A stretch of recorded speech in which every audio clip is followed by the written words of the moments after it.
that chance from a bygone era, isn't it? Sack the board, because really, you can't sack the board. They own the club. No, but you know what I'm saying? Yeah, and that's why that's what they want. Of course, and you can't. There is no quick fix. No. But those fans that were condemned for running on the pitch, and that nobody wants to see scenes like that at football matches, no. Andy. But you kind of understand, because otherwise, unless in circumstances like that, how else do you let people know that you're unhappy? They've been sold a pup. Oh yeah, they've definitely been sold down the river. That's for sure. No question. Yeah, definitely. 2-1 Liverpool won today at Crystal Palace. Here's your Klopp with beIN Sports' Carrie Brown. Jurgen, Mo Salah gets the ball, controls it beautifully, and gets the win for you again. Yeah, cool. So very difficult game today, obviously, and especially up with the start. 2 long balls. One time Loris could make the save. Next time, I don't know. I have to see it back if it was penalty or not. I think both had contact with each other. So Zaha with Karius and Karius with Zaha. So at the end, it's a penalty. They scored. Yeah, and then staying cool in this atmosphere is not easy, but I think it's absolutely deserved. Yes, Loris had to do 1 or 2 nice saves, to be honest, but that's football. And so in the moment, we feel really good, apart from the big blow for us that Adam Lallana is obviously injured again. That's, of course, as long as nobody knows anything, we all hope it's not that serious, but it didn't look too cool, and so that feels not good. We all wish him the speediest of recoveries. Was Mane lucky to stay on in that second half? Were you a bit worried? For me, it was a clear foul before that on Sadio, and then yes, to put the hand on the ball. That's obviously. Then I thought it would be a good, easy to decide for the ref to say, okay, foul a little bit later, free kick in our direction.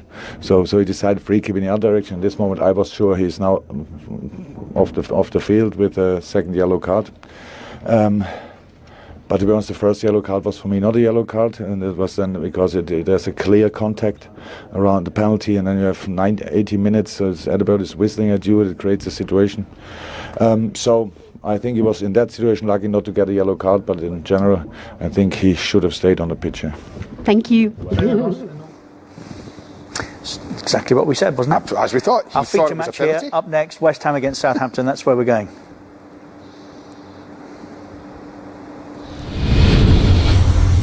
A goal down, that does nothing for Palace's hopes of survival. They're still, you would think, 6-7 points short.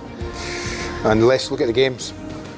Every team below them has got games on them. Every team above them have got games on them. They've played more games than anyone else. I know there's a lot of games coming up this afternoon, but that table's going to change a bit today, I would imagine. Liverpool takes second again from Manchester United. Still to come this afternoon. And if you're with us for the first time, it's great to have your company. We are beIN Sports, and this is, without a shadow of a doubt, the biggest football programme on the planet. These games live across our channels: Brighton Leicester, Manchester United Swansea, channel choice is top left of those small screens. Newcastle are playing Huddersfield today. It's Watford Bournemouth and West Brom Burnley. Goals from those games as they go in. If you stay with us, we'll be watching West Ham Southampton here. What a day in the East End of London. It's Everton and Manchester City for later. Mo Salah, Player of the Year?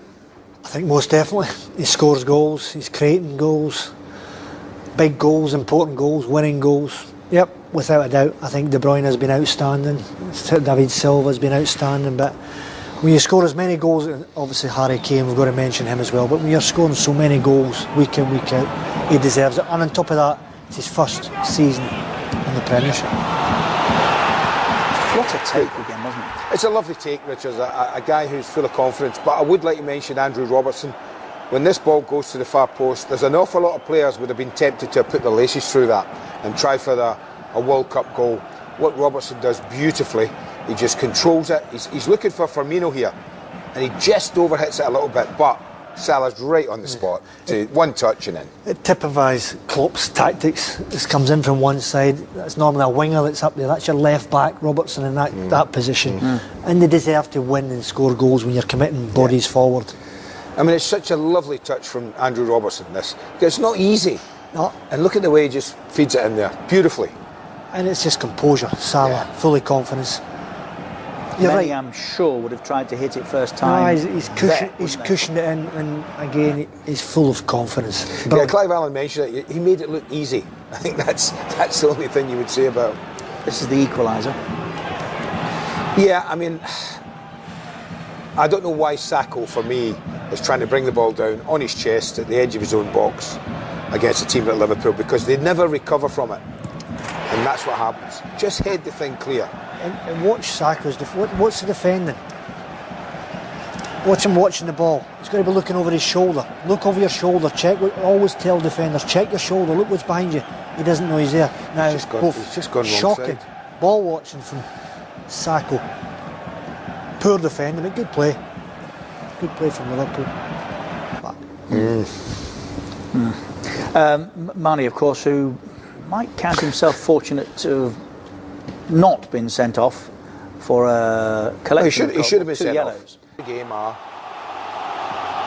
it's a Ref. booking. Palace are attacking that end, aren't Yes. they? If you look how closely they've got Yes. shirts to this incident, look, there could easily be a shot coming off there. Yeah. I mean, Cabaye could be just moving in to take a Referees. shot on. Referee's got that wrong. I think the referee's bottled that, by Yeah, the he way. There's has. no other thing I He can has. say, no other word. He's chickened out of that for some And reason. Roy will be raging when he sees And I that. think the proof of the fact that you're right is that Jurgen Klopp took him off about 2 minutes later, Yes, didn't he? correct. Because he knew he was going off. Yeah, he knew anything else, he was off. Mistimed tackle, he was gone. Cleverly, that's what being a good coach is. Smart. Recognised there was a problem, got him off. Had Liverpool not got back in it, had they not won it, we'd be asking very different questions. Those similar to the questions we were asking at Old Trafford recently when they conceded virtually the same, Andy. Yeah. Long ball down the pitch, touch, goal. Well, you talk about players learning, and I Ben mentioned in on this the case. day that Trent Alexander-Arnold, who was playing right back, allowed Marcus Rashford to do exactly what he's allowed Wilfried Zaha to do. You should never, if you're the fullback and the ball's travelling that length of the pitch, you should never have the player who's outside you on the inside of you there. And the young fullback didn't learn from Old Trafford. He's allowed Zaha to come in front of him. Overcompensate, overcommit your depth there if you're a fullback. Especially when you know the player you're playing against is lightning quick, and if he gets in front of you, you're not getting back to him because of his pace. And it's a penalty. Karius doesn't get the ball, takes him out, not a problem. Great. And he's penalty. good, this boy, Milivojevic, from 9 penalties. awards this 9. year, Palace. And 9. They've scored with 7. Remember, Benteke had one save Benteke as well. took one and missed. Yeah, But nobody's had 9 other than Palace. no. It's amazing. But listen, it's a decent win. He picked a strong side. I wondered if he would, with Wednesday coming up, the big game in the Champions League coming up against City. He went out with just about his strongest side he could pick. So no problems are there. They're all fit. They all look healthy. Maybe Adam Lallana, a slight doubt now, but job done. To Old Trafford, where Pogba starts, we're told today. Here is our very own Matt Critchley. Good afternoon all, welcome to Old Trafford. The headline team news here is that Paul Pogba starts for Manchester United this afternoon at £89 million. Him starting a game of football, you might think not particularly that notable, but he's only started 3 of the last 9 games now for United, so certainly worth mentioning. There does seem to be an issue there between player and coach at the moment. Jose Mourinho was asked about his form in the pre-match press conference yesterday and said, why don't you ask him? We might get the chance to do that later. Maybe. Luke Shaw has also come in for some criticism from the manager of late, particularly when he took him off at half-time here against Brighton 2 weeks ago in United's last game. Shaw on the bench today. Ashley Young at left full-back after recovering from a knock. He picked up on international duty. Alexis Sanchez starts as well. His form has been indifferent since joining United. Romelu Lukaku goes chasing his 100th Premier League goal. There's some interesting notes as well from Jose Mourinho and his programme today when he talks about the club being in transition once again. One thing he will be happy about, Mourinho, today is the man in the opposite dugout. Firm friends with Carlos Carvajal. The two have never faced each other competitively before, but became mates on a coaching course a number of years ago, and Mourinho full of admiration for the job that Carvajal has done since joining Swansea, taking them from the foot of the table to a real chance of survival in the Premier League this season. They've lost just 1 of the last 8 league games. Carvajal's lost just 1 of his 8 away games for Swansea in all competitions, and he comes here just fancying his chances. I think he spoke about that yesterday, and he said that most people fancy United to win, but I just wonder whether we can cause an upset. And Swansea do have a decent record here of late. In their last 5 visits to Old Trafford, they've won 2 and drawn 1. And just finally, Old Trafford is not a place that is full of eternal spring at the moment. No, the last day of March, but we are basking in balmy 5 degrees Celsius in northwest England. Some things never change.